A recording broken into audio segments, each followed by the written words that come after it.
मालेगाव महानगरपालिकेच्या महापौर व उपमहापौर निवडणुकीच्या पार्श्वभूमीवर एमआयएमच्या नेत्यांनी शिवसेनेच्या नेत्यांची घेतलेली भेट सध्या शहरात चर्चेचा विषय ठरते।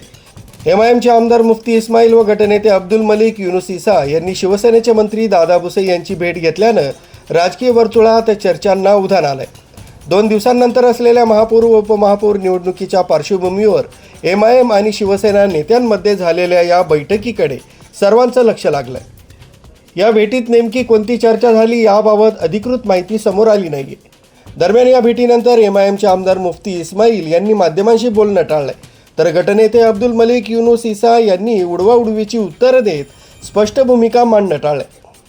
मंत्री है ना अपने गांव के, उनसे तो मिलना आना ही पड़ेगा कामकाज के विषय पे इस पे नहीं, लेकिन ऐसे ये बहुत साल के बाद देखो, लेकिन बहुत साल के बाद दिखा। तो हम बहुत साल के बाद चुन के आए ना, हम खुद 8 साल के बाद चुन के आए, तो इसलिए अभी आए मंत्री साहब के पास। गठबंधन होगा, गठबंधन होगा। अभी मेयर तो के ताल्लुक से बातचीत हुई मेरे आपने लोगों को भी बजाया क्या कुछ? नहीं कोई भी बजाने वाले हैं क्या? हाँ बजाएंगे। त्यामुळे राजकीय चर्चांना अधिकच हवा मिळाली।